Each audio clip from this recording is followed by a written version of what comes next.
নমস্কার বন্ধুরা, Piyali lifestyle with village ফুডে সকলকে স্বাগত জানাচ্ছি। তোমাদের সাথে টিপস ও বলের মতো ফুলকো ফুলকো পোয়া পিঠা করে দেখাবো।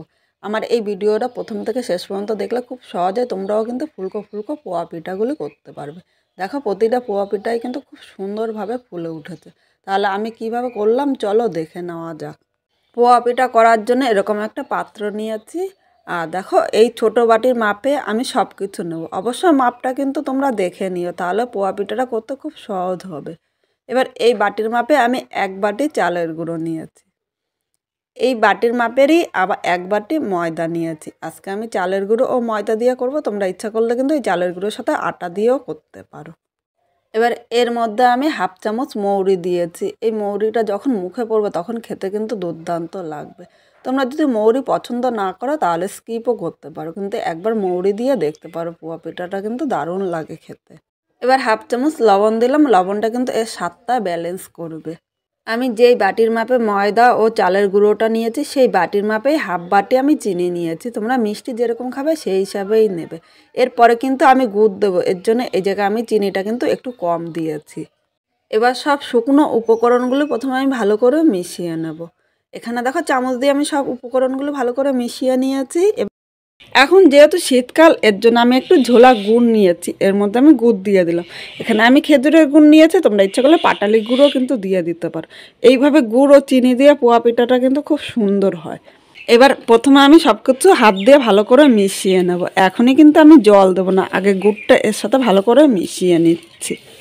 এখানে গুড়টা ভালো করে মিশিয়ে নিয়েছি। এবার যেই বাটির মাপে আমি চালের গুঁড়ো ও ময়দা নিয়েছি সেই বাটির মাপে 1 বাটি আমি জল দিলাম। প্রথমে আমি 1 বাটি জল দিয়ে ভালো করে মিশিয়ে নেব। এরপর জল লাগলে আমি অল্প অল্প করে কিন্তু জল দেবো, একবারে কিন্তু বেশি জল দেওয়া যাবে না। অল্প অল্প জল দিয়ে আমি ব্যাটারটা তৈরি করে নেব। আর ব্যাটারটা ফেটানো যত সুন্দর হবে প্রতিটা পোয়া পিঠা কিন্তু বলের মতো ফুলবে। বন্ধুরা, ব্যাটারটা কিন্তু অনেকটাই গাঢ়, তাই 1/2 বাটি আমি জল নিয়ে নিলাম। এবার 1/2 বাটি জলের থেকে একটুখানি কম আমি জল দিয়ে দিলাম। এভাবে ব্যাটারটা আমি পুরো তৈরি করে নেব। আর ব্যাটারটা কিন্তু খুব বেশি পাতলা করা যাবে না। এই ব্যাটারটা তৈরি করতে 1.5 বাটি জল কিন্তু আমার পুরোটাই লাগলো। অবশ্য তোমরা কিন্তু সব কিছুর মাপটা বুঝে নেবে, তাহলে পোয়া পিঠাটা কিন্তু খুব সুন্দরভাবে ফুলবে। বন্ধুরা, এবার ব্যাটারটা আমি ভালো করে ফেটিয়ে নেব। আর ব্যাটারটা ফেটানো যত সুন্দর হবে তত কিন্তু চিনিটা এর সাথে মিশে যাবে, আর প্রতিটা পোয়া পিঠাই কিন্তু খুব সুন্দরভাবে ফুলবে। আমার এই ছোট ছোট টিপসগুলি ফলো করে তোমরা যদি এই পোয়া পিঠাটা করো তাহলে কিন্তু দুর্দান্ত হবে। জানি তোমাদের 2 দিন দেরি হয়ে গেল পোয়া পিঠার আমার এই রেসিপিটা দিতে। আমার এক বন্ধু আমার কমেন্ট করে বলেছিল যে পোয়া পিঠার এই রেসিপিটা করার জন্য। তোমায় অসংখ্য ধন্যবাদ। তুমি একটু রাগ করো না, কষ্ট করে ভিডিওটা দেখে নিও। বন্ধুরা, ব্যাটারটা ভালো করে ফেটিয়ে নিয়েছি। আর দেখো, ব্যাটারের ঘনত্বটা দেখে তোমরা বুঝতে পারছো, এইভাবেই কিন্তু ব্যাটারের ঘনত্বটা প্রথমে করে নেবে। এবার আমি এটা ঢাকা দিয়ে 10 মিনিট রেস্টে রেখে দেবো। 10 মিনিট পর ফিরে এসেছি। আর এখানে ব্যাটারটা দেখো আগের থেকে কিন্তু অনেকটাই ঘন হয়ে গিয়েছে। এবার এই ব্যাটারের মধ্যে আমি আর একবার হাত দিয়ে এইভাবে ফেটিয়ে নেব। আমার মনে হচ্ছে সামান্য একটু জল লাগবে, অল্প জল দিয়ে দিলাম। খুব বেশি জল দেবে না, জলটা কিন্তু আমি খুব বেশি পাতলা করব না। দেখো, ব্যাটারের ঘনত্বটা দেখে তোমরা বুঝতে পারছো কিন্তু। এবার ব্যাটারটা আমি আবার 3-4 মিনিট এইভাবে ফেটিয়ে নেব। আর এটা ফেটানো যত ভালো হবে পোয়া পিঠাগুলো কিন্তু তত ভালো ফুলবে। দেখো, এখানে 3 মিনিট আমি ব্যাটারটা আবার ফেটিয়ে নিয়েছি। এখানে ব্যাটারটা ফেটানোর পর দেখো ঘনত্বটা দেখে কিন্তু তোমরা বুঝতে পারছো আমি কিন্তু একবারে খুব বেশি পাতলা করিনি। এইভাবে ঘনত্বটা কিন্তু তোমরা করে নেবে। এবার আমি একটা কড়াই বসিয়ে দিয়েছি, কড়াইয়ের মধ্যে আমি সাদা তেল দিয়ে দিলাম। বন্ধুরা, তেলটা দিয়ে ভালো করে গরম করে নিয়েছি। আর এখানে ব্যাটারটা আমি দেওয়ার আগে আরেকবার কিন্তু এইভাবে হাতা দিয়ে নাড়িয়ে নিলাম। এবার এখানে দেখো আমি 1 হাতা ব্যাটার নিয়ে নিয়েছি। এবার এই তেলের মধ্যে আমি দিয়ে দিলাম। দেখো, পোয়া পিঠাটা খুব সুন্দরভাবে কিন্তু ফুলে উঠেছে। এবার এই পোয়া পিঠাটা আমি এই পাশটা উল্টিয়ে দিলাম। আর খুব সহজে কড়াই থেকে কিন্তু ছেড়ে দিচ্ছে।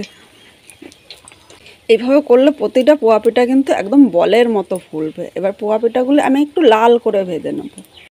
পোয়া পিঠাটা আমি লাল করে ভেজে নিয়েছি। আর বন্ধুরা, তোমরা দেখে কিন্তু খুব সহজেই বুঝতে পারছো খুব সুন্দরভাবে ফুলেছে। এইভাবে সবকটা পোয়া পিঠা আমি করে নেব। বন্ধুরা, আর একটা পোয়া পিঠা তোমাদের করে দেখাচ্ছি। প্রথমেই কিন্তু আমি তেলটা ভালো করে গরম করে নেব। এবার এর মধ্যে 1 হাতা দিয়ে দিলাম। এবার এই সময় আগুনটা আমি মিডিয়াম করে নেবো। দেখো পোয়া পিঠাটা কিন্তু খুব সুন্দরভাবে ফুলে উঠেছে। এবার এই পিঠটা লাল করে আমি ভেজে উল্টিয়ে নিলাম। দেখো একইভাবে আমি 2 পিঠ লাল করে ভেজে নিয়েছি। আর এইভাবে সবকটা পোয়া পিঠা করে তোমাদের আবার দেখাচ্ছি। বন্ধুরা এখানে সব পোয়া পিঠাগুলি করে নিয়েছি। এবার একটা থালার মধ্যে আমি সার্ভ করে নিলাম। প্রতিটা পোয়া পিঠাই কিন্তু খুব সুন্দরভাবে ফুলেছে। এবার একটা পোয়া পিঠা নিয়ে আমি তোমাদের দেখাচ্ছি। এই পোয়া পিঠাটা কিন্তু খুব নরম হয় আর ভেতরে দেখো কত সুন্দরভাবে ফুলেছে। তোমরা দেখে কিন্তু খুব সহজেই বুঝতে পারছো। আর এইভাবে করলে খেতেও কিন্তু দুর্দান্ত হয়। তোমরা ভেতরটা দেখো তো একদম পকেটের মতো কিন্তু হয়ে গিয়েছে। আর আমার এই পোয়া পিঠাটা কীরকম লাগলো অবশ্য কমেন্ট করে কিন্তু জানাতে ভুলো না। তোমরা যদি এরকম নতুন কোনো পিঠার রেসিপি দেখতে চাও অবশ্যই আমার কমেন্ট করে জানিও, আমি কিন্তু তোমাদের সেই পিঠাটা করে দেখাবো।